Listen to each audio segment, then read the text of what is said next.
All right. Thank you for watching another episode of That Sports Podcast. I'm Brandon. That is Anthony. And up first on our topic list, robot umpires behind home plate. Apparently, for anybody who doesn't know, they have been working these robots up through the minor league divisions. And this year they're testing them out in the AAA leagues, hoping that they'll do well so they can bring them into the major leagues. Anthony, if you care to share your thoughts on the topic. Thanks, Brandon. Thanks for having me again. Yeah, I think the robot umps. Obviously, I love the back and forth that goes on between the umpires and the players. When there's a bad strike call or questionable call anywhere on the field, so I'm kind of leaning towards not being in favor of this. But I think they're easing it in, so that's good. What do you think? Well, I mean, it's done well in the minor leagues, okay? And obviously they've done a lot of testing. They had to. I mean, they're probably putting these out at every single game, so they're monitoring every single pitch, every single angle, everything that they can possibly measure. And I get it. We're going to miss that back and forth jawing, people getting ejected because they were arguing with the ref and stuff like that. Just that whole getting behind your team and the emotion and stuff like that. And I get that. But at the same time, like, they're not going to eliminate refs from the game completely, right? Because right now we don't have the technology for these robots to be doing all the same things that these line judges can do and everything like that. You know what I mean? They're not going to be able to turn around as quickly as a line judge can. They're not going to be able to get out of the way when a ball comes flying directly at them. You know what I mean? These things are designed to track and monitor and give you results after the fact. You know what I mean? They can't predict anything as far, you know what I mean? So to me, it's just one of those situations where, I think it'll be a good thing for baseball. It'll really organize the strike zone so everybody is on the same page where the strike zone is and stuff like that. That way, people can't just read the umpires and read the game and I mean, that's all part of the nuance of the game. But at least now it'll be uniform. People will know what they're looking for when they hit that strike zone, and there won't be any more of these, erroneous balls or strikes and stuff like that. I mean, I'm not going to say no more evaporated, but it'll take up less of the game. Yeah, I guess I need to consider that when I drop the hammer on a robot, right? Right. You ever try to just hammer out a Well, I robot? mean, I get what you're saying. But, Technology, yeah, we rely on technology so much, and then, like, when it messes up, it's like it ruins everything. When your yeah. phone stops working or it freezes up for 5 minutes and you've got to make a phone call, or you're trying to reply back to a text message or do whatever, it's like frustrating. You know what I mean? It's like, why? I pay for all this technology and you're messing up. And we get so Oh, mad. We get so mad because of the minor times that it inconveniences us. But like I said, there's always got to be that human interaction on the baseball field. Same with football, basketball. Obviously, they're using more technology to make the game safer, make it more, correct some of those bad calls and stuff like that, some of those close calls and everything. I feel like they're moving in a good direction, and there's a positive balance. yeah. I mean, it's something that, baseball needs a change in some way, right? I mean, the game's kind of gotten stagnant over the last 10 years or so. And I could say that with certainty, being a Yankees fan. We haven't won a championship. Do you share my sentiment? Yeah, I mean, Yeah. I do think that baseball does need some changing and, some innovation and everything like that. But overall, baseball is just baseball. I think a lot of times it goes in cycles, just like anything else. You know what I mean? Um, right now with the pandemic, I'm sure it's exacerbated the problem a little bit. It's on a downswing for right now, but it'll always be around. It's always going to be America's favorite pastime. Everybody loves baseball. It's still one of the top major sports, the top three sports in America. It ain't going nowhere. No, no. I did just read an article from the Baltimore Sun on the robot umpires that gave a little bit of history, saying that the Independent Atlantic League, which the Somerset Patriots are in New Jersey, became the first American pro league to let a computer call balls and strikes at its All-Star game in July 2019, and experimented with automated ABS. What's that stand for? Automated. The program is called ABS. Sorry, Oh, okay. ABS. So the Independent Atlantic League experimented with ABS during the second half of its season, and it was also used in the Arizona Fall League for top prospects in 2019, where it drew some complaints for its calls on breaking balls. So I'm curious, if you are an older pitcher, CC Sabathia, who already retired, comes to mind, but say if you're a Adam Wainwright of the Cardinals, if you're somebody who throws a lot of breaking balls, right? Um, and you're over 35 and you can't get guys out by rearing back and throwing the heater. So are you upset that there's going to be a robot calling your 12-6 curveball that just snips the bottom of the zone? I think the true competitors are going to find a way to win.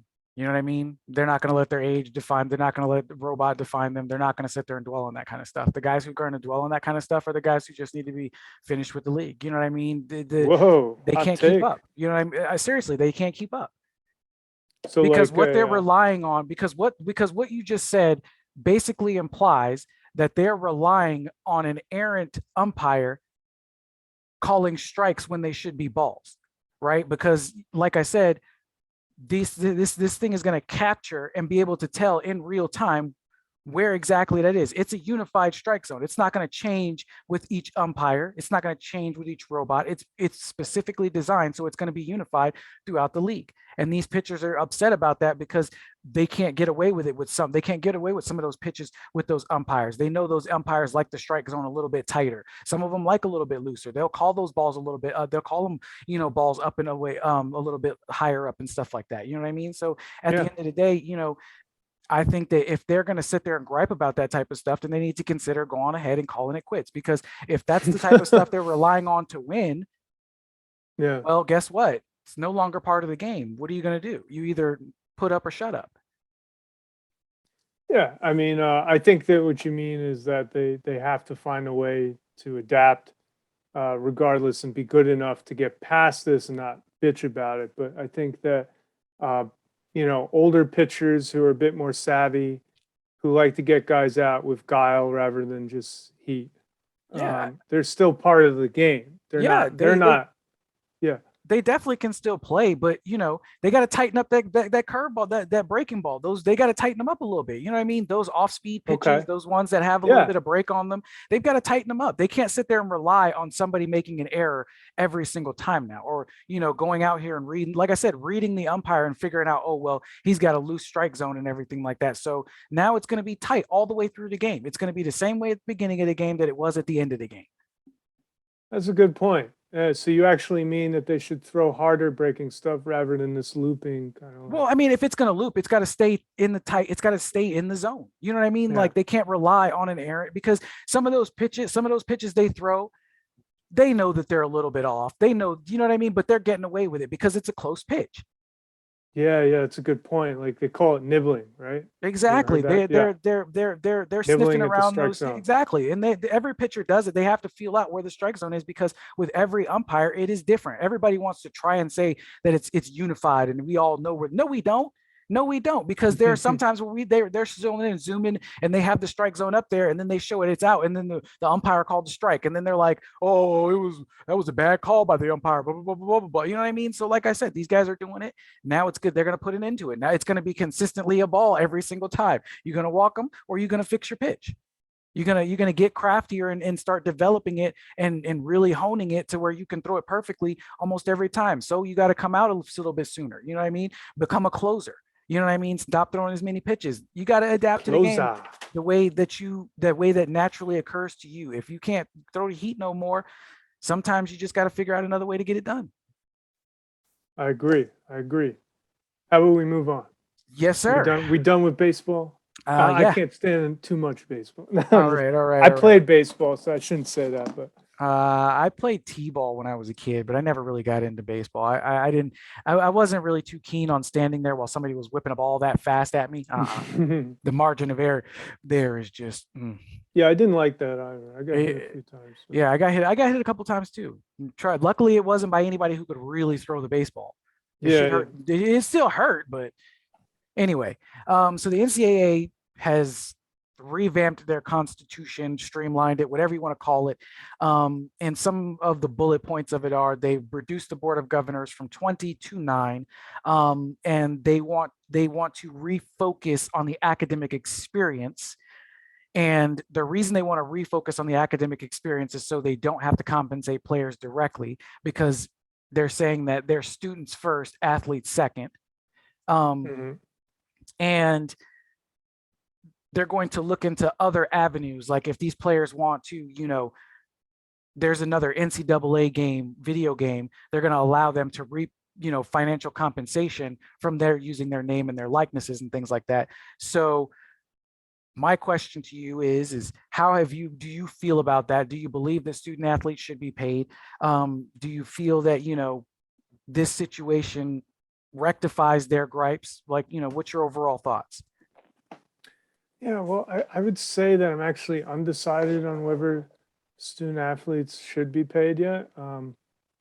I see flaws in paying them in terms of how mature they are, and able to sort of handle that, and whether that creates divides in the locker room. Because if student athletes are allowed to be paid by NCAA, then does that mean that every student athlete is allowed to be paid?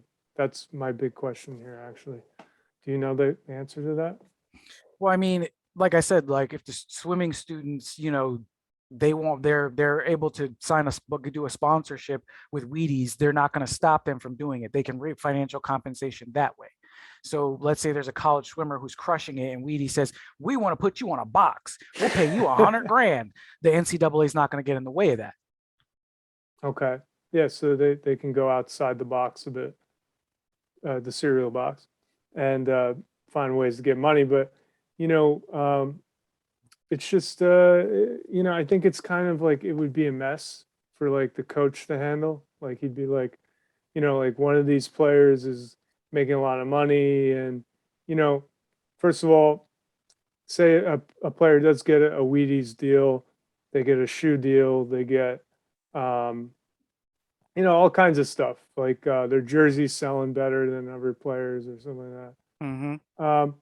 You know, what does that do to that player's psyche? I mean, does it make them a little too overconfident? Does it make them, think less of their teammates and stuff like that? Is he harder to coach? Is basically what I mean. So I think that there's that angle from it. I think that, yeah, sure. I mean, like a top one of the top players in Division 1 should be allowed to get an endorsement deal.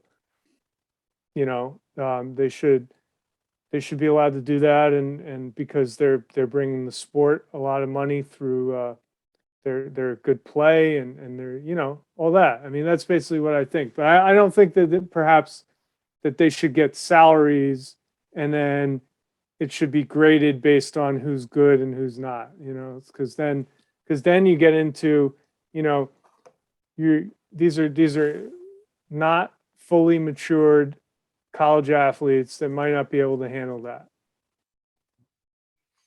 I feel like you made some good points there. I respect the aspect of, maturity level, but at the same time, it's like, who cares? I mean, if they went out and got a job, it'd be the same situation. You're giving somebody who may or may not make mature decisions with their money. You know what I mean? So at the end of the day, like, I think I respect the argument and everything like that. But at the same time, like, there are child actors out there who are making gobs of money. So, I mean, I think we need to, I think we should leave that one out, because like I said, there are kids making money every aspect. There are YouTubers and TikTokers and kids are making money. You know what I mean? So Yeah.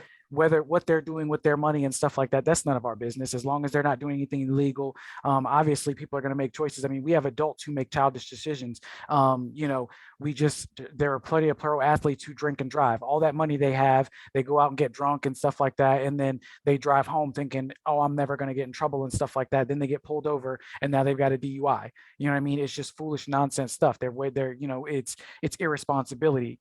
We could say the same thing for a college athlete doing the same thing. So, you know, but overall, I feel like the restructuring is moving in a positive direction for these athletes to make money. But my gripe about it is that they talk about they want to be paid fairly and adequate, like they want to be treated equally to other athletes and stuff, to other people on scholarship. So for instance, Geo Baker, I wrote that article for In the Zone, and he was talking about they want to be treated the way these musicians can go out and sign record deals and stuff like that, blah blah blah blah blah blah. And it's like, okay, but the truth of the matter is that their scholarship isn't valued at the same as yours at theirs is. You know what I mean? Like, it costs more for even just to have a student athlete on a partial scholarship go than a musician or an artist or anything like that. All the extra stuff that they have to pay for. Musicians come to college and they probably already have their instrument, whereas college athletes come in and they buy them all new uniforms. They have to pay for team doctors. They have to pay for the facilities and stuff like that. They have to pay for maintenance on the facilities. I mean, the maintenance and the upkeep on the field. They have to maintain all of that. So it's like, they have to, and then, the travel. Think about that. They're traveling around the country and stuff like that. They're putting them up in hotel rooms. They have to feed them while they're out on the road. Excuse me. So, excuse me.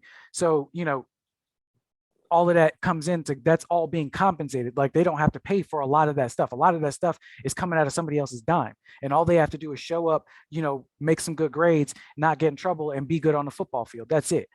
Pretty much what they were doing as a kid.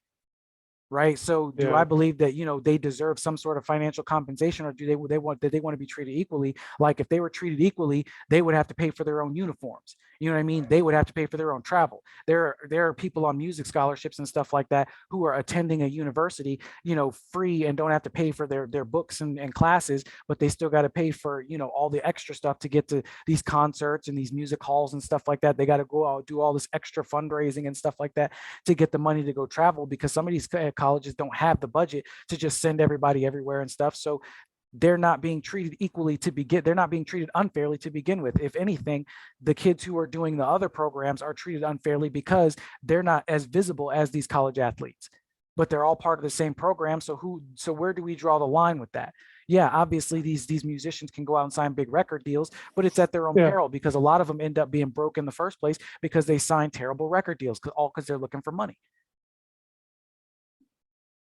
I got you. That's a lot that you're throwing in there, and I kind of got lost, to be honest, because I think you're pointing out the discrepancy of income between certain professions and college athletes. Is that what you mean? Well, I mean, like, they say that they want to be treated equal. They want to be able to make money off of the sport. Well, here's the thing: the NCAA never said that they couldn't do, but they couldn't do, like, for instance, the NCAA never stopped there. Like, when I was working over at this indoor soccer facility, right, there are these college soccer players that are over there working at the soccer place, teaching kids how to play soccer.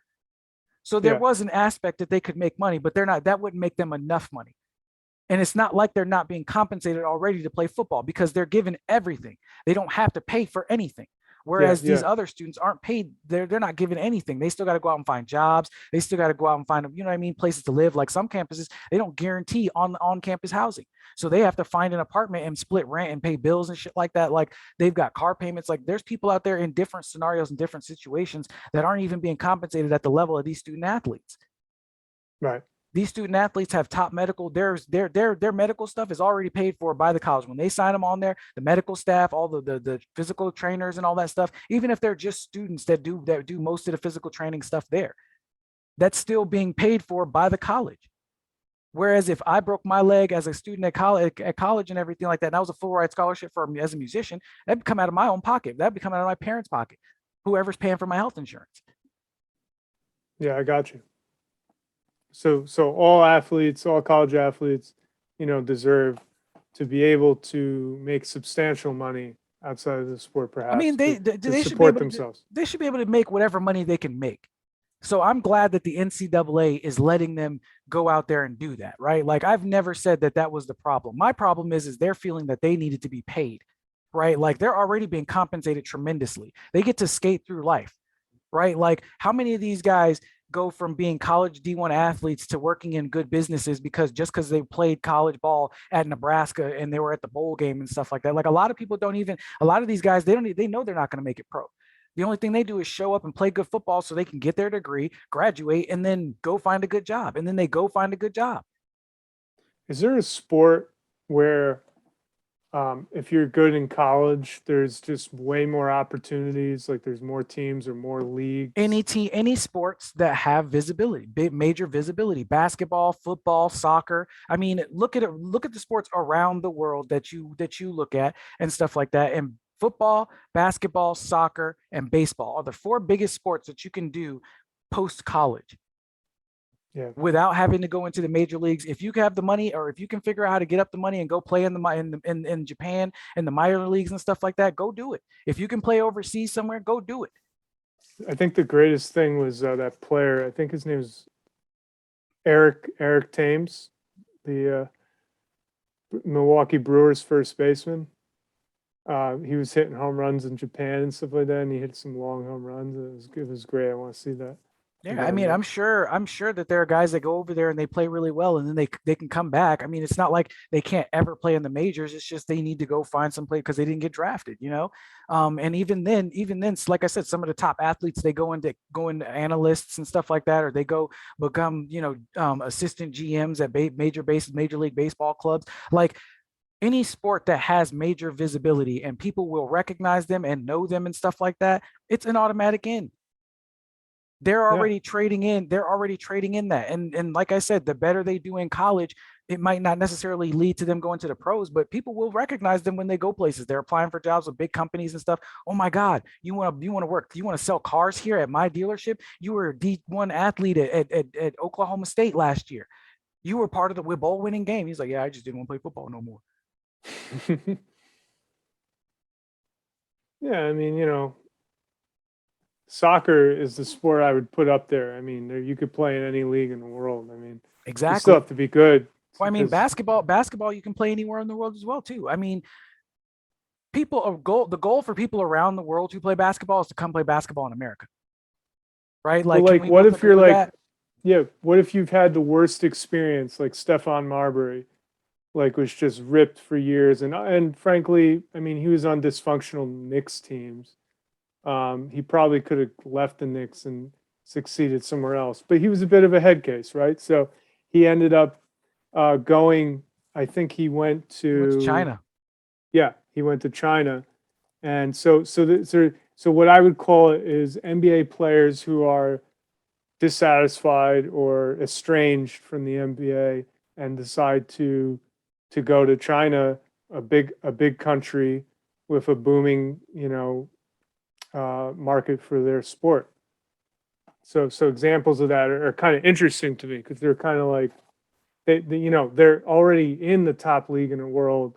He was famous. I mean, but it just wasn't working out. So was that decision more of, I want to be multicultural, or was it like You just want to play basketball. he just wants to play basketball and not be hated I on mean, like he there's a was lot of here? there's more. Stephon Marbury isn't the only one to do it. There are other guys who did it. They probably weren't as successful, or they went quietly, and you know what I mean. Like we just never heard about it and stuff like that. But there are other people who've done it. They've gone other places and stuff. And like I said, they might not have been big name basketball players like Stephon Marbury, but he's not, like I said, he's not the only one. College players do it all the time. They graduate from college from low like D3 schools that no one's ever heard of in the middle of nowhere, and they were the top scorer. And some school some place in the middle of nowhere offered them a chance to play basketball for them. I mean, we have no idea what other people from around the world are doing. I heard of a guy, I went to college with a guy who played basketball for our college, and then he ended up playing basketball. He got a deal down in Mexico to go play basketball down there.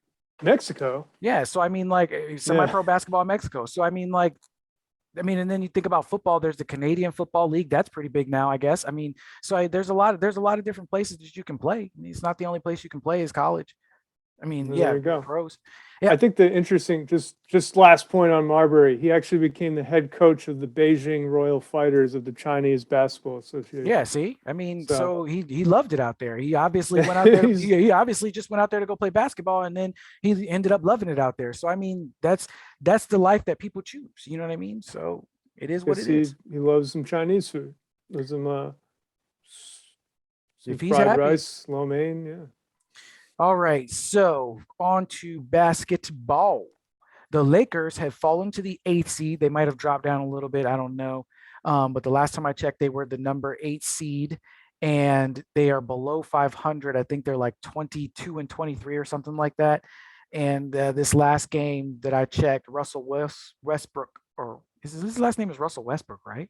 Westbrook, Yeah. yes. Okay. I just wanted to make sure. Russell Wilson, Russell Westbrook. It's so confusing Russell sometimes. Wilson would be a better basketball player right now than Westbrook. Yeah. Definitely, he wouldn't be getting benched. But yeah, Vogel had the green light to bench Westbrook, and now there's rumblings that LeBron James actually wants Westbrook traded before the Yeah. deadline. Holy So smokes, he wanted him there. Now he wants him how do gone. you feel about all that? LeBron, you got this guy to come there. You wanted to build another super team. You know, let me see. LeBron is like in this situation. If you compare it to the Heat, who's who? Davis is Bosh. LeBron is LeBron, and then Westbrook was supposed to be like his Wade. Yeah. So LeBron wanted to build the super team, and it's all come cascading down on his head. And now he wants to get rid of Westbrook. He thinks that he has the authority to wheel and deal players like they're pawns on a chessboard, and he just he's going to be untouchable the whole time. He's at the center of the universe in his game, and I don't like it one bit. What do you think, Brandon? I mean, that's my hottest take. That's as hot as I can get.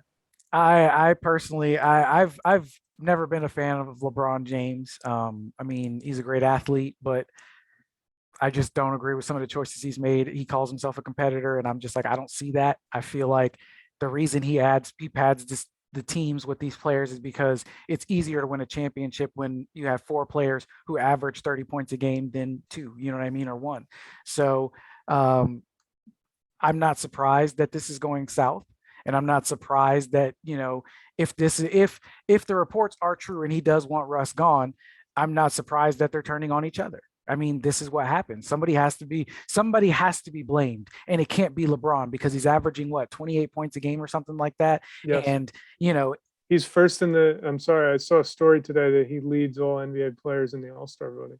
yeah, so I mean, it can't be LeBron. It has to be Russ. Russ is the problem, and so like I said, I'm not surprised. I'm going to say it. I think this season is a wash for him. I don't think they're going to go deep into the playoffs. I mean, even if Oof. they did decide to trade Russ, who could they get with such value to help them turn this franchise around and keep them going in a positive direction, and then help them win a 7-game series against the 7 teams that play better than them, that are playing better, any one of the 7 teams that are ahead of them. You know what I mean? Any one of those matchups, when you go from 8-7, tough matchup, 8-6, tough matchup, 8-5, even tougher matchup, 8-4, tougher matchup, 8-3, toughest matchup, 8-2. I mean, and then 8-1. So you're talking about some pretty tough teams ahead of them. The West is a tough conference when you as opposed to the East, but when you look at the West, it's tough out there. Yeah. A little tougher, a little tougher. I mean, I wouldn't say the East is slouches all over the place because there's actually a lot of underachieving teams like the Sixers, the Knicks. But that's what I'm saying. I Yeah. mean, right now they're a scrappy division, but they're not performing up to what they could be, which is why some of those other teams are just having their run of the pick right now. Like the Nets, the first half of the season. The second half of the Right. season, I don't believe that's going that well, but we'll see. Oh well, hold on. We'll get to that in a little bit. Yeah, yeah, yeah, Let's yeah, not yeah, let's yeah, not yeah, go yeah, down that yeah, yeah, rabbit yeah. hole. So, but like I said, who do the Lakers pick up? Who Well, do the Lakers trade for Russ? And who wants Russ at this point in his career like well, that? And who needs him hmm. bad enough that's going to get him over the hump? What do you think about him going to the Knicks? I mean, do you think playing in New York, would energize him? I do. I think that the Knicks just picked up Cam Reddish, and hey, we just picked up a good young player who's still largely like unproven in the NBA, but still, a competent player that, maybe I don't think that he puts the Lakers over the top, but so for that reason, it's probably not the best idea, but it just occurred to me that, maybe you bring Westbrook in and maybe he's motivated to make some changes so that he doesn't hog the ball away from Julius Randle constantly. Do you think that's possible or no? Well, I mean, I don't think Russ. I think Russ is just having a tough time fitting in with the Lakers. I mean, he's used to carrying the load. Anywhere Right. he goes, he's used to being the person to score the most points. That's why him and Kevin Durant never won a championship, because they score points in mass. Prolifically. Exactly. So it's like, they're just getting their cookies all the time and everything like that. And they're not necessarily worried about working in, each other or working with each other, because they know that they got their own game. And that doesn't work when you're trying to win a championship, because you need to be a team, a unit. You guys have to rely on each other. And that's why these super teams, some of them don't, well, I will say the majority of them don't live up to the hype. Well, the Lakers, they lived up to it right away, right, in 2020, winning. I mean, but that was the bubble. How much can we really attribute to that being a Oh, bubble, a shortened season and everything like that? I mean, let's be honest, they had say a it little don't bit of count? rest up. I'm You not gonna saying it tell doesn't count. I'm just saying, how tell much did it LeBron impact that? it? I mean, I'll You tell gonna tell LeBron, him? I'll say whatever's on my mind to LeBron. What is he gonna do? What is he I gonna do? don't know, man. You Exactly. He'll sit dunk there. on He'll you. sit there and yeah. Oh, that's the worst he can do. He can dunk on me. Oh man, if I played basketball, I'd be fucking worried about me putting on a poster, wouldn't I? Well, it would kind of it's interesting for like a low level player. It would actually get your name in the news quite a bit. Exactly. So I mean, Posterized. yeah, exactly. So So I mean, then, yeah, so then it's good, and then you just have to play well after that. So yeah, that's it. exactly. All right. So the Nets, Kevin Durant's injury, he's out another four or Yeah, 5 4 to 6 weeks. weeks. Yeah, he's out another Yeah, 3 to 5 weeks now. yeah, exactly. And in his absence, the New Jersey Nets, the Oh, Brooklyn Nets yes. eke out a close, controversial win over the Wizards. Um, how Hmm. do you feel about the Nets at this point? I mean, it was a 1 point game, and there was that tomfoolery where the ball got touched by a coach. So I mean, Yes. how are you feeling about the Nets right now, and their positioning as at the third or fourth seed, wherever they are currently? I think that the Nets are obviously still in good shape, but given the talent they have, they should be in first place. So the fact that they're not, the Bulls are in first place. Who saw that coming, right? The Bulls in first place. I mean, the Heat are a good team. They were in the finals a couple years ago. And listen, the Nets want to win a championship. It's championship or bust. So they have very high standards. Kyrie Irving could have made it a lot easier by getting vaccinated, like everybody else had to do. But no, he's special and he can't get vaccinated. And now it's a drama ongoing for the rest of the season. And as we've talked about before, Brandon, he's going to miss he's going to miss about 2/3 of the last 38 some odd games on the net schedule. Yeah, that's what worries me the most. And then you hear about the James Harden trade rumors, right? So then you're wondering what's going on there. How does Harden feel about all of this? And I feel like he's starting to feel like he's back in Houston, and back at, where he had to carry the load every night and stuff like that. He had to be the one performing. And I mean, this 1 point win against the Wizards, and let's not take anything away from the Wizards. They were on a streak. They're playing real good basketball the last five Yeah. games and stuff like that. I mean, they've been on a little bit of a roll. So this 1 point game, the on paper, the Nets should have rolled over them, but they didn't. It ended up being, and then that tomfoolery on the court may or may not have swayed the direction of the game.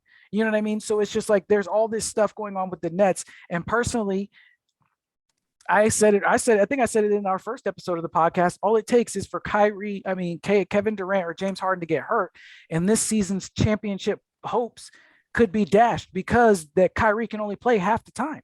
And then when we get to the finals, if it's them versus any California team, he can't play at all. Yep. Yeah. There's quite a few important games there. And yeah, I just think, they'll have them. They got the Bucks a bunch of times. They'll have them for those games. Those are important. But Exactly. they need him for every game. I mean, and based on how things have gone, Durant is an injury prone player. Okay. So you might have the best all around player, offensive player in the game, but then, he gets injured. He's going to get injured during the middle of the season. So what's, Kyrie Irving, your top ball handler, probably. Sorry, I'm having a brain episode right now. Help me out. Yeah, I got you. So we'll go on ahead and jump over to Kyrie talking about how Giannis injured him on purpose. I personally think that that's childish. You know what I mean? Yeah. And it just goes to speak to Kyrie's mindset. I mean, he kirked out on a fan and said something to a fan the other night. I mean, like I said, this guy, it's all every the Nets are hinging their playoff aspirations on him, and right now, I just don't see it playing out well for them. Well, I think it's going to be interesting. Like they've made it so that they're not a lock to finish first, which they probably were. Like if they had Kyrie the whole season, let's be honest, do you think the Bulls and the Heat are going to stand in their way? Oh no, If not at all. If he yeah, was playing, if he was playing the entire season, yeah, they would probably be the 1-2 seed. But how many wins? Sorry, just what would their record be? You think? I don't Okay. know. I mean, they would be the 1 or 2 seed. I don't think that they would be blowing it out of the water because it is three superstars on a super team, right? They're going to have their challenges. They're going to have their struggles. Somebody's going to be, hogging the ball a little bit one night, and it's going to cost them the game. And people aren't going to see it that way. They're just going to see it as the other team beat them. But sometimes scoring all those points by one person means that, down the stretch, those other players are not getting warmed up. So when they don't have the opportunity to shoot early on in the game, or in the middle of a game, they get cold. And then you pass them the ball later on in the fourth quarter, and they're expected to hit a big shot, and then they miss. How can you how we those are little things that people don't think about, because bench players Hmm. don't get a lot of touches on the ball. So you've got somebody say, every time they touch it, they shoot. That's one shot. That's another basket that somebody else didn't get an opportunity to take down the stretch. We need to rely on our teammates. And that's what I'm saying. You need that synergy. That's a great point. Yeah, I didn't look at it as they would need anybody else other than those three players. But yeah, I mean, they're still going to need a clutch shot from like Joe Harris or somebody like that. And Exactly. They're going to need yeah, some other people to come through in the clutch sometimes. I mean, they're going to have people defending them. I mean, you take away Kevin Durant from the team, then they theoretically should still have James Harden and, Kyrie to get the ball to. But when Kyrie's not there, it's only James Harden. Now that KD's not there and Kyrie's not there, sometimes it's only James Harden. so what would be like the game plan? Say you're Steve Nash and you're going up against the Lakers on the road in February at some point, and say that you need this win for position in the standings. And how about this? I'll come up with this. Say Harden is also not feeling well, but he's going to play. Say like he's sick, but he's going to play. But you're obviously going to rely on certain players and your bench to be energized that night. So what would be your game plan? I mean, the game plan always has to be next man up. In that scenario, there's always the next man up. That's why you want your bench players to get those touches. I mean, like I said, when you have a super team, those three players, they are grabbing most of the touches of the ball. So later on down the stretch, when those players that haven't touched the ball early in the season, haven't gotten much play time and all that kind of stuff, they have not been in there. All they do is get practice. They're all at the ready. But like I said, when it comes to game time, they don't have the feeling. They don't have the touch. They're cold. They're coming off the bench all the Cold. time. Sometimes they need to get a couple starts under their belt. Sometimes they need to come in and do garbage, keep the whole garbage time. Don't wait. Don't wait until the last 5 minutes. Go to the whole 10. You know what I mean? Yeah, I got you. I got you. Anyway, so Antonio Brown has come out against people who are talking about his mental health, and he's saying that his mental health, there's nothing wrong with his mental health. Okay. Um, so my problem with him saying that is that first of all, we don't know from that perspective because some people with mental health issues say that they don't have mental health issues. You know what I mean?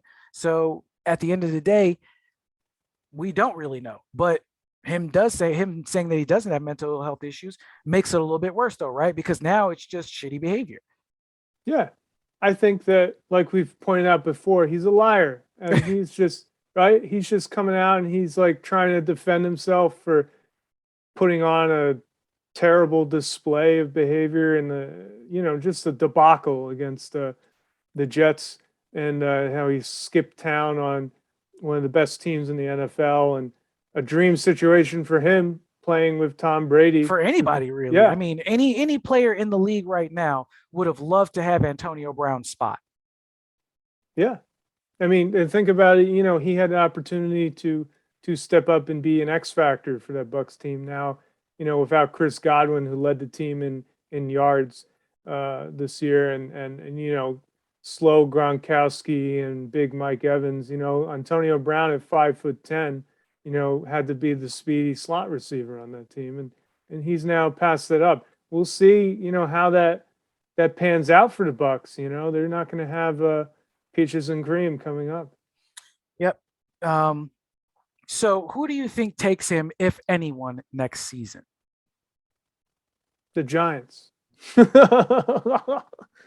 I think the Giants, they're so dysfunctional that dysfunctional Antonio would I've never that team is not that dysfunctional. That is not a move I would ever anticipate the Giants to make. I mean, Washington football team. Yeah, that's more their speed. That's more their speed. Like maybe the Browns or something like that. You know what I mean? Do you think Baker Mayfield and him would gel? I mean, that depends on that. The premise of that question hinges upon your belief that Baker Mayfield will still be a Brown when the offseason starts. Yeah, that's not for certain, is it? Who's saying that he'll be gone? Who's saying that he's going to stay? I am, because the Browns were competent they were in the playoffs 2 years ago. They were in the playoffs 2 years ago. Perhaps he's not cutting the mustard this year. Exactly. They got a good coach. He's a competent coach, right? Stefanski. Look, I don't think Baker Mayfield's going to be a Brown for much longer. I just don't. I don't see it. Maybe So what about the Jets? I mean, the Jets need a wide receiver like they need. I don't believe the Jets. I don't believe the Jets will roll. I don't believe the Jets will roll the dice. They've got what they've got right now is trending in a positive-ish direction, right? Like they're trying to rebuild. They're trying to get that culture up. They're trying to establish an identity. They're trying to raise some of these young guys up. They don't need that there. Yeah, that's right. They got Zach Wilson. I don't think that would work out too well.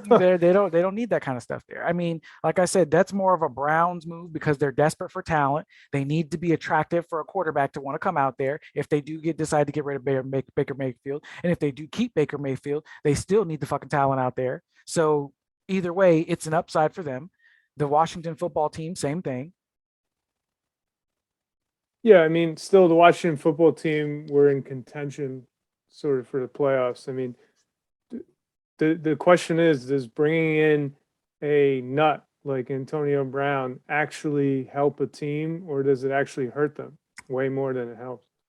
Well, if I'm any team and I do decide to roll the dice, that man's getting a psychological evaluation before we do a contract.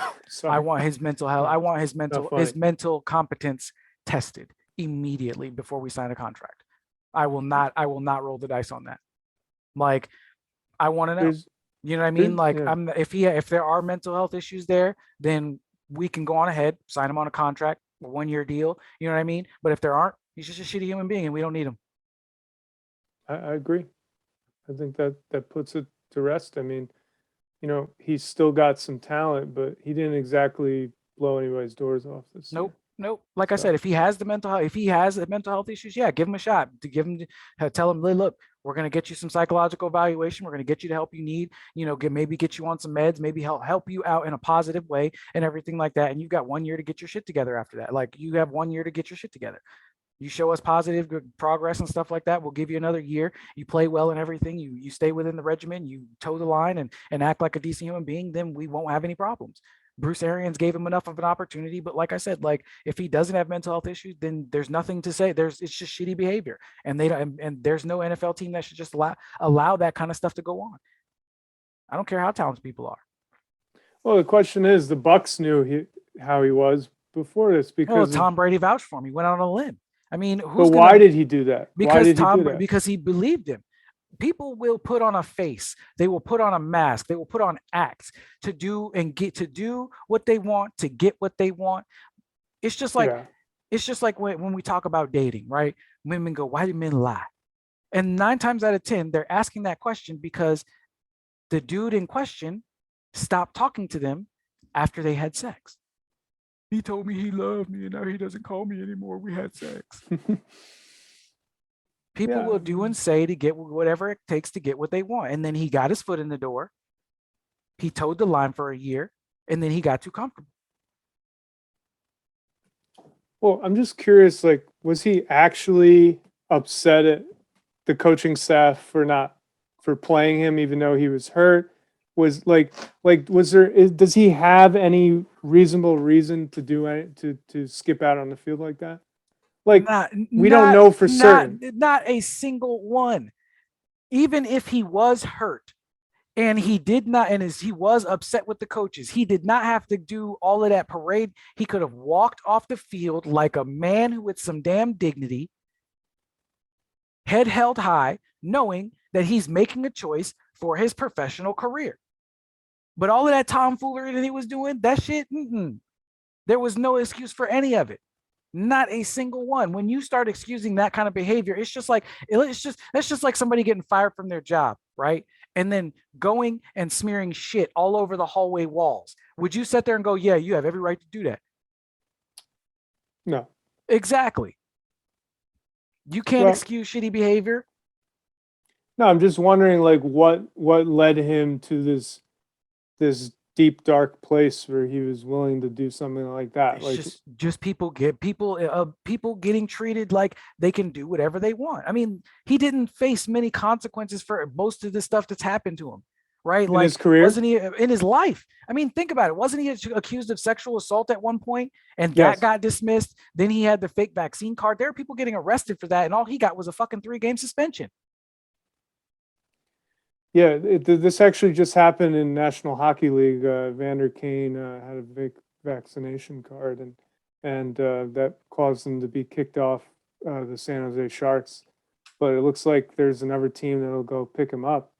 So they're sort of enabling the behavior. I think he should probably sit out the rest of the year because obviously he has qualms about obeying all the rules that we're obeying due to COVID, due to the pandemic.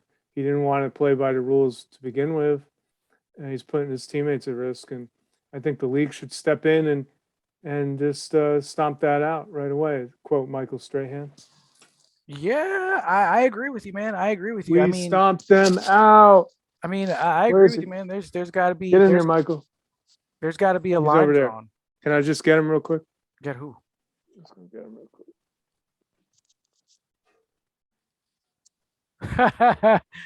Got the old Come bobblehead. on, man. Don't have a fake vaccination card. That's bullshit. Yeah, they really do Yeah, have to tell him, nip that Michael. kind of stuff in the bed. That's right. That's right. This is my man, Anthony, man. He's doing a good job. Giants, they got to get a new coach soon. You know, hey, maybe I could be the coach. Yeah, yeah, it sounds good. He It has sounds no good. intention of coaching. Yeah, yeah, I would like that. Well, I mean, maybe No, nobody out there, David Quinn or whatever his name is, don't have no intention of coaching because he's playing at Coy. He went to the Cowboys. He's from New Jersey. Dan Quinn, you were on the East Coast. Why'd you go to a hellhole over there, Dallas? Come on. because they were offered him a job. There was nobody else offering him a job. That was the best one on the table. Screw the Cowboys. All right. Here, he's going So, to be on my shoulder. speaking of coaching, Yeah. Harbaugh has, or according to reports, Harbaugh may or may not have expressed some interest in being the Raiders head coach. What do you think about that? So you're replacing an experienced coach with someone with solid NFL experience, but who just coached in college for about 5 years. Somebody who has had a lot of success for the little time that he spent in the NFL. I think he went to one Super Bowl, or Yeah, maybe Yeah. Colin Kaepernick was the quarterback. Frank Gore was on the team. Yeah. So, he's done it. I think it'd probably be a smart decision. I heard that since he lives in Michigan or whatever, that he'd want to go to the Bears because they're closer. But apparently, maybe the Bears haven't reached out to him. So, Hmm. I that's think it'd that's be a what I good think. fit. Like, is it a fit because of the Raiders' ideology of I sort mean, of I like just think that I just tough, think it'd be hard a yeah, nosed? yeah. I mean, that's what he brought to San Francisco when he was there, and I feel like he could bring keep that intensity, with the Raiders there and stuff like that. I mean, Right. they were just in the playoffs this year. If they do bring Harbaugh in, he has a team that just came off a playoff loss and pretty much itching to get back. A lot of those guys they may or may not be there. Derek Right. Carr, they may think about moving him, but I think it'll be a good fit. Here's the test. Is is uh Jim Harbaugh, Jim? Who is he? Which one is it, Michael? Jim. Jim Harbaugh. Is he a good choice for the Raiders? He's kind of shaking his head. I don't know. I can't tell. This is like a bobblehead that doesn't quite bobble. Yeah, I can tell. It's kind of yeah. So All right. So the NFL finally gave a statement about John Gruden lawsuit.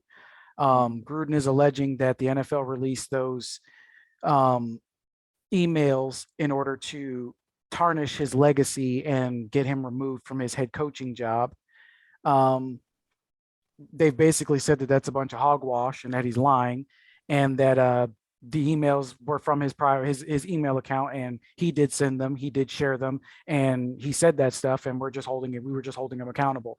I don't know that they actually leaked the emails, but they're not going to sit there and say that they're faked or anything like that. So they're certainly authentic. Um, what do you think? I think he's guilty of terrible behavior. Whether it's in private or in public, he should be held accountable for saying mean things about, you know, NFL executives, the commissioner, um, who knows how many other people, politics. I think he made some comments. You made some comments about Obama Oh, he and did. Biden. Oh, I mean, so it's really, everybody has a right to their own privacy, but so that's where I'm kind of like caught in between a bit. It's kind of like, should we know what he's saying in these emails? What do you think? Well, I mean, first of all, I'm I'm not going to sit here and chastise the man for the way that he talks behind closed doors. Okay, like that's not what I'm here for, because we all say stuff behind closed doors in the confidence of our friends, families, people that we're comfortable saying stuff around. And obviously, some of us don't say things to that extreme or that extent. But at the same time, it's like the situation where Donald Trump was like, they let you grab them by the whatever and stuff like that. You Yeah. know what I mean? And then LeBron James comes out and goes, "Oh, well, we don't talk like that in the locker room." Blah blah blah blah blah. Bullshit. We do talk like that in behind closed doors. You know what I mean? We say things behind closed doors because we think nobody's listening, and that's the Can whole I thing. can I stop you just right there? I think what Trump said, that when he goes to supermodel shows and he goes backstage, that the girls would let him grab them by the pussy because he's a star and he'd get away with that. Yeah, that's what I that's. think that crosses the line a bit. I think that's I think that's yeah, I think that's a little bit extra. Like, it's one thing, like, on a team, like you're talking about, yeah, I want to F that girl, whatever. And you Yeah, don't think she's that they hot. you But don't like, think that these guys know that they can get as much tail as they want and they talk however they want and stuff like that. The only difference is that they're not mic'd up while they're doing it. Nobody, like, for instance, it's just like that yeah, but golfer. wait. Hold on. It's just like that golfer who said the FAGGOT word because he missed that putt. The only reason anybody ever knew he said it was because they heard it on the microphone or wherever. The microphone was a little too close, or his microphone was on and it was supposed to be off or whatever, and he said it. Now, people were mad at that type of stuff. The only reason people don't get mad at the stuff NFL players say is because there's no microphone close enough. And every now and then, even during the games, you hear him say drop an F bomb every now and then and stuff like that. So people want to sit here and try and be like, oh, well, I don't talk like that. And I don't talk like, yes, there are certain things that certain people don't say. And sure, you can sit here and say that you don't say certain things, but I guarantee you probably said some dirty stuff behind closed doors. You probably told somebody a dirty joke that you don't tell everybody and stuff like that. You say stuff to your friends that you wouldn't say in front of your mom. I'm sure you probably don't just openly say pussy in front of your mom, do you? You probably don't walk around just throwing that around in front of her, do you? But you'll say it behind closed doors, won't you? Exactly. It's the same kind of stuff. So I'm not here to chastise him on what he said. That's all I'm saying. No, that's cool. I just kind of like, I don't think I would ever like say to even my friends, like, you know, I go over to this girl's house and she'll let me grab her right by the pussy. Like I wouldn't say that. But you wouldn't say something like that. But you but you probably have talked about, you know, man, I seen this girl one time. She has some big old titties. It's the same sort of talk. The only difference is that you draw the line with where you say it. You get what I mean? Or man, that girl's got a fat ass. I draw the line with like how perverse the joke is. Like that. Like but that's my point. But that it did. But when you talk about perverseness, it's normally about a body part. Because like I said, you might look at a girl and go, man, she's cute. And then when she turns around and she bends over and you go, damn, she got a nice ass. Now, you might look over at your buddy and say that, or you might just be thinking it in your head. What's the difference? It's still up there. It's still rattling around. Well, do you like just to, I understand. I agree that we say things behind closed doors. I'm no angel, you know, stuff like that. But like, think about it perhaps from the woman's perspective. Like if you're a woman of any age and you hear that, you know, like, how do you feel? Like, this is somebody who's running for president. I mean, if like I'm the context of that. If I'm a woman and I found out this guy said that, I'm disgusted. Yeah. But I'm also not surprised that there are people out there that let him do whatever because he's famous, because he's rich. They're hoping to get some money. These people, it's just like that girl who claimed that Kobe Bryant raped her, right? They went through that whole trial. He was acquitted for it. And I believe the reason that he was acquitted for it was because he wasn't the only one that she had slept with that night. Yeah. So I can't. I don't remember all the details about it. I don't remember. Yeah. But I just remember that I believe that was the hinging theory was that she was going around trying to catch somebody up and stuff like that because it was all fine and everything like that, and then all of a sudden it was like, oh, he raped me after the fact. You get what I'm saying? Like that's what they put together from all the evidence and everything. So in that regard, these people are doing that. There are women out there who are trying to catch men and these celebrities and stuff like that. Who is that Brittany Renner chick? The woman who married PJ Washington. He was literally just out of college into the NBA, or just out of college into the NBA, and she was married to him and stuff like that. And then as soon as she had his baby, divorced him. Mm-hmm. Now he's got to pay child support and alimony and all this stuff to her because she was married to an NBA player and got pregnant and had his kid. She's set for life now. So these people are out there letting people do stuff. Tiger Woods did not have to coerce any of those 100 women to sleep with him. He didn't. I guarantee you. They was throwing it at him. And I guarantee you he probably was talking on the back nine to some of those guys like some of those guys who are around, hey, yo, I'm going to go get me some of those over there tonight, man. You should have seen this chick. Honestly, I can't see. I'm sorry. Like that would be a big a side of Tiger Woods we haven't seen before. Like, you don't see it because they're not there, because they're not sitting there in the locker room. I can't even see him there. He's too like buttoned up. You don't think that any of those guys on the tour knew that Tiger Woods was getting strange on the regular? You don't think any of those guys knew? Wait, I don't know that. I do not know that. Oh, come on. But I don't know who Tiger Woods is friends with, so I can't sit here and say, yeah, everybody knew. I'm not. Some people. I'm not saying everybody. Possibly some people, but knew. don't you think that that's something that he would, being a married man and being No, Tiger Woods, that he no, would keep to no. himself?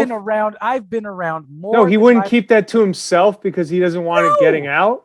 no. He wouldn't tell everybody in the world. He would tell maybe a handful of guys. At least I would guarantee that at least 3 or 4 guys knew that he was getting strange on the Oh, regular on the possibly, tour. possibly, but in No, his situ I would guarantee it. You don't in spend his that much time. situation, You wait, don't wait. spend that much time around pro golfers and those people and not develop close bonds and friendships and get a little loose lipped.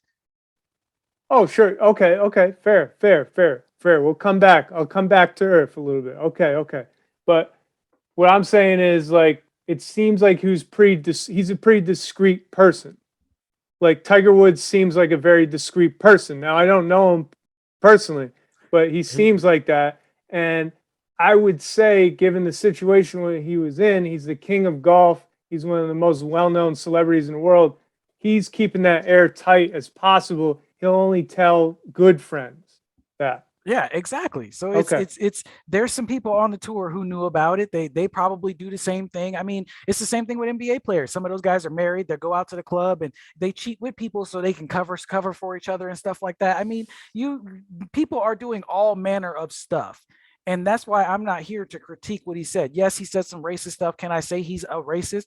Yeah, maybe a little bit. Maybe just a little bit he's racist because he said some stuff about black dudes' lips and everything like that. It's kind of some racist shit. But do I believe overall he doesn't? He believes that black people are trash and don't need to do that. The man coaches football. He talks about football all the time. I can't believe that he's 100% racist or doesn't believe black people should be in the. You know what I mean? Like I can't believe he's 100% on the side of racism. But he's got a little twinge of racism there. You know what I'm saying? Like he comes from a little bit of an older generation where people were fucking racist. They would talk openly about their racism because, oh well, he is black. You know what I'm saying? Like that's how they were. You get what I'm saying? They're not like, oh, I need to be in the KKK racist, but they're racist and they don't give a shit what they say because they're only stating facts. You get what I mean? They don't care about how somebody else feels. Yeah. I think the Gruden thing is interesting. Is like to see, is there a team out there that would be willing No, to bring him on now? he's not going to do nothing for a minute. I'm trying to tell you, those emails were explosive. I mean, he hit the trifecta. He was homophobic, racist, and what else? Misogynistic. I mean, there was a trifecta there. Okay, like there's no one who's touching him for a hot minute, if ever again. He might be able to go to some conservative talk radio station and stuff like that where he talk his way over there, in some sports circles, some extreme places, but he ain't gonna be on no national television. I can guarantee you that ratings would tank immediately. Yeah, he probably he can't go NFL, but what's the other football league that's out there? Is it they just started one the XFL or the Canadian Football League or the one in America. Hold on a second. XFL. Any of these that don't have that don't have a huge fan base, they're not gonna risk it. I'm trying to tell you because wait, you don't think that after a couple years, like I kind of think that like the XFL would definitely do it, like if they're competing in television ratings. That would hurt them. You're there. You can't from a position. If they were on the same par as the NFL, like if we were talking about Bellator and UFC, maybe Bellator could make a move like that. Maybe. And maybe after it all died down a little bit. But you're talking about like one of the minor promotions that no one's ever heard of. Like nobody really watches the XFL. I didn't even know it was still a thing and it wasn't around for a while. Now it's starting to make a comeback again. So, I mean, like, do I believe that they would risk it? No, that's bad press all the way around. Okay. All right. Good debate. We have a good. All right. So NFL playoffs. Anthony, let's start with our takeaways from the first round. What do you got? Sure. First round, Bengals tomorrow. First game on the docket. Bengals Titans. Titans had the bye. They're coming into this one with fresh legs and a fresh running back in Derrick Henry, who's just so happens to be a tank and one of the best in the league. And he's going to be a tall order for the Bengals. The Bengals played tough against the Raiders, and in week one, they were able to come away with a touchdown's worth of a victory. And Burrow looked pretty good. He was clutch, but this is a different animal now. Now you're playing a really solid defense, with the best running back in the game. It's going to be a hard knockdown, drag out fight.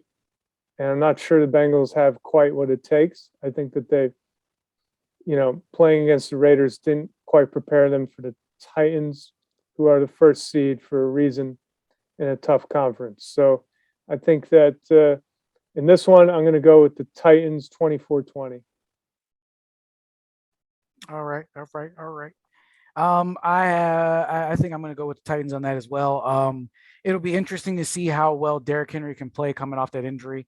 Um, being bad that quick, I don't want to say quick turnaround time. He was out like in November, and he's back in now. It's January, so he's had some time off. But it'll be interesting to see how he does affect the game. I mean, he is a difference maker. Even without him, though, I think the Titans have a little bit more than the Bengals on offense and defense. So I definitely think the Titans are going to win. I think that they'll win 30-17. What? 2 scores? You think it's going to be? It's not going to be that close. Yep, I think the Titans are going to. Okay. Think the Titans are going to. The Titans really defense is really good. Their defense is really good. You think that they could hold the Bengals probably to like? Yeah, I think that's about right. 3 scores. I mean, I think that's about right. The Chiefs didn't. The Raiders didn't let them run away with the game. So yeah. All right. So the next matchup we have San Francisco versus Green Bay. Who are you taking? Well, I picked San Francisco last week, and that was kind of a risky pick, but I could go with the Green Bay Packers. They've got a huge home field advantage this week. I mean, just think about it. Last week, the 49ers were playing in Dallas. Okay, now they're going up to Green Bay. I could tell you it's not going to be north of 10 degrees up there for that game. So we're in the dead of winter. It's going to be tough for Jimmy G to get his hands on the ball and toss it around better than his counterpart. Or should it be the other way around? Aaron Rodgers is the master and Jimmy G is just a sideshow in this one. So I think Aaron Rodgers is hyped to go. The only question is if the 49ers play just a perfect game. I mean, they played very well last week. I think that Dallas is a different.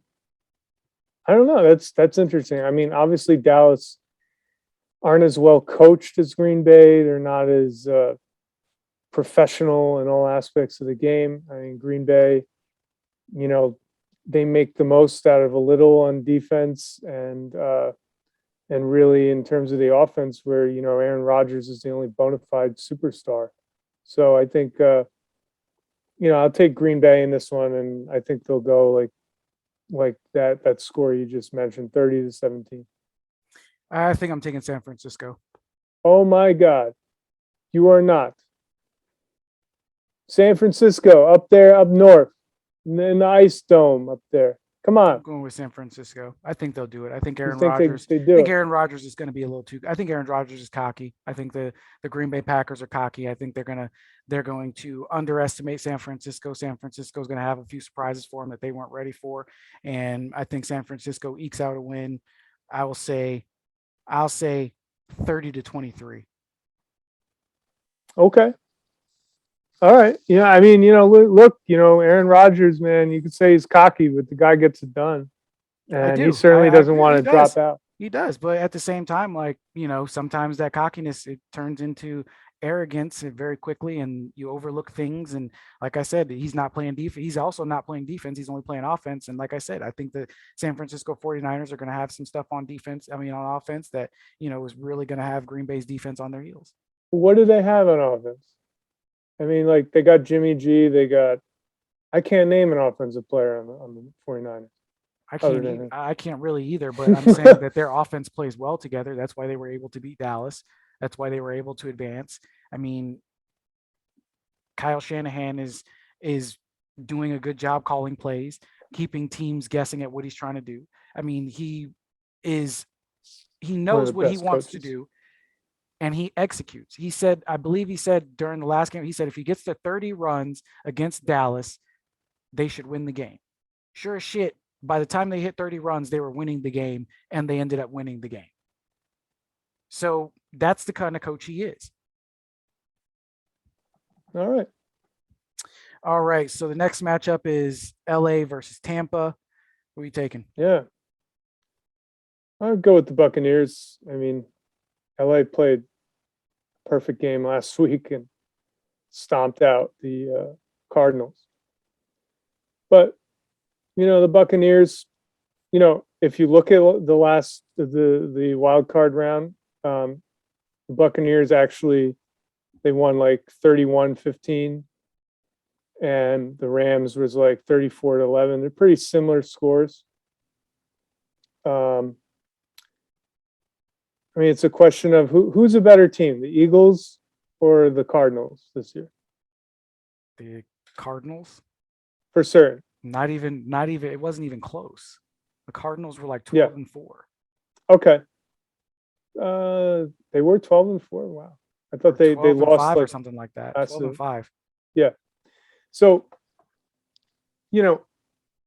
I think that the Rams win is more impressive. Whether that, they'll be able to carry that momentum into the next game is what we're looking to see. And, if they could really put it all together. I mean, obviously they have key players both on offense and defense, which is awesome. They have a great pass rush.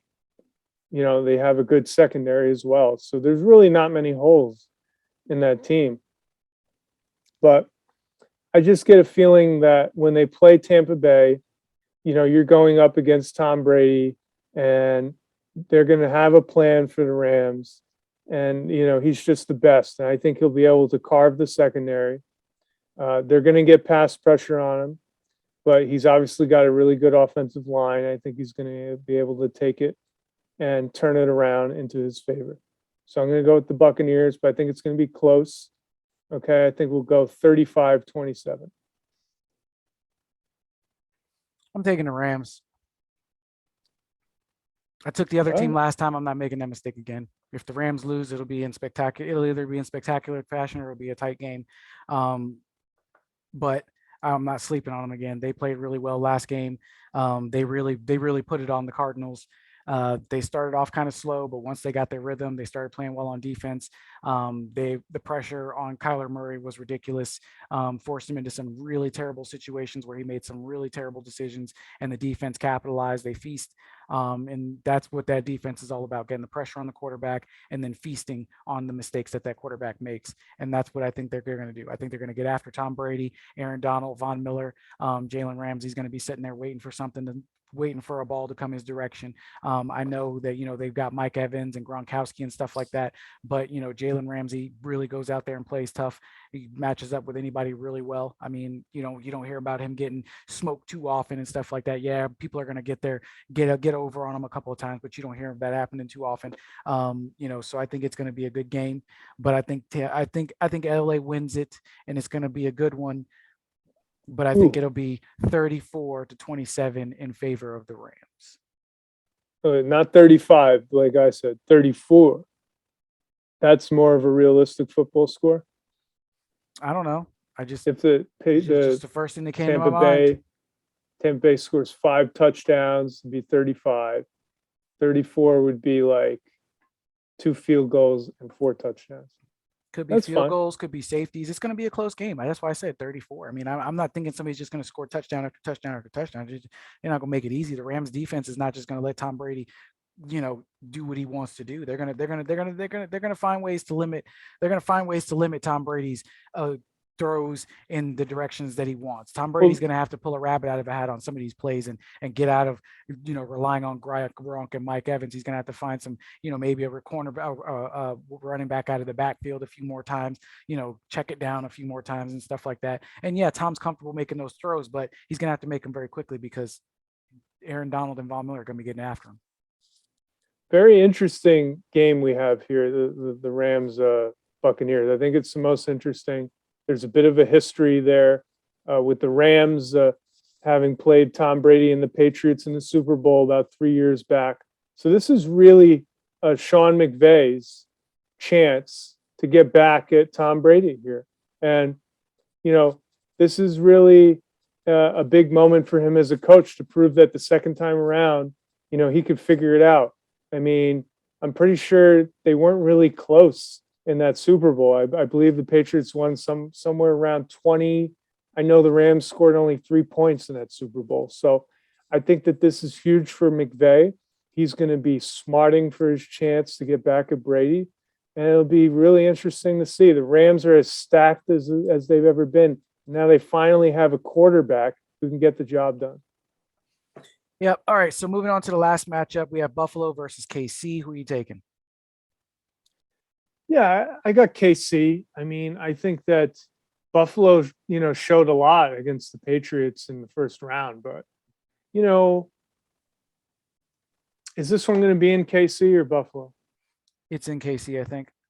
I'm pretty sure it is. Yeah, more or less. Yeah. I mean, regardless, Ira Place is going to be cold. It would be a lot colder in Buffalo, I would assume. Yeah, I mean, it would be like 10 or 20 degrees colder. Um, you know, Kansas City, Mahomes, I think, dominant performance against the Steelers. There were really no cracks in their armor there. TJ Watt did get to him once. I think there was a fumble he picked up in return for a touchdown. So if there's one thing, it would be, letting a big pass rusher come through and take the ball away from you, which can't happen again. But you know, does Buffalo really have the pass rush to give Mahomes enough problems? I mean, this is still one of the best quarterbacks in the game. So what do you think about that? Well, if I'm not mistaken, Leslie Frazier is the defensive coordinator out there in Buffalo, Yes. and he does a good job dialing up blitzes. So, I mean, it's not necessarily do they have the people to pressure him? It's can Leslie Frazier draw up enough packages to, give Patrick Mahomes some fits, diagnosing the plays and calling those audibles and, diagnosing what he's seeing on the field. Um, Good the point. problem with blitzing Patrick Mahomes is that Patrick Mahomes is a very mobile quarterback. And even when he's up on his horse, he's still going to throw deep, accurate passes, and because he's always keeping his eyes downfield. I mean, even if he throws that little shovel pass or, a little sidearm thing, he's still looking to get rid of the ball. And he's never committed to running until he's hit that line of scrimmage and he's going for it. You know what I mean? So, the question really is going to be can Leslie Frazier draw up enough plays and put together enough packages to give Mahomes fits. And I do think that KC wins this one. I'm gonna keep riding with them. I think that they've got the edge in this game. I think they live in Buffalo's heads right now. It's sort of a David versus Goliath match. The only difference is that the Bills feel like they don't have like it's they don't realize that Kansas City has more to lose than the Bills do at this point, right? So Kansas City is a lot more hungry than the Bills are, and I don't think the Bills are expecting that. I don't know if I think the Bills are pretty hungry. I mean, I think. Oh, I'm not saying they're not hungry, but I'm just saying that Kansas City's a little bit more hungry. Like where they're looking at this is like we're the underdog. We're the ones who are supposed to, be the underdog. You know what I mean? So we're coming in this and we're hungry and blah, blah. But I don't think that they're looking at it from the aspect of Kansas City saying we're the underdog. We're the ones that have got to prove that we belong here. And that's what's going to set them apart is that Kansas City's not looking at Buffalo as a walk in the park. They're looking at them as a team that they have to really keep asserting their dominance over. Whereas, like I said, I don't think the Bills realize that for Kansas City, there's more to lose in this situation. Like they feel like Kansas City's elevated to this height where they need to knock them down. Yeah, I mean, I think this is a huge opportunity for the Bills to show that they can take out a team like Kansas City and take out Mahomes, and it's a big test. I think they're going to be super hungry and energized for it. I think that, probably you're right that Kansas City's not, thinking Bills are a pushover. I don't think either team thinks that. I think it's about, their time in history for the Bills, they have matured this year. They've won 2 straight AFC East titles. Okay. They feel like they're ready to go hang with the big boys in NFL and, finally have some playoff success, which for the franchise hasn't happened in 30 years. So, I think that it's huge for the franchise, the fans. The Bills team is going to be very energized, and it'll be interesting to see how they handle it. Kansas City still has a bit of the edge in terms of recent playoff success. So I'm going to still go with Kansas City, because they just have that. I mean, there's a Hall of Fame head coach, probably a future Hall of Fame quarterback. They've got some very solid players on defense. And, it's going to be interesting. Josh Allen is a lot bigger than Patrick Mahomes, too. And, he's a pretty solid kid there. So are they going to be able to take him down and fluster him enough?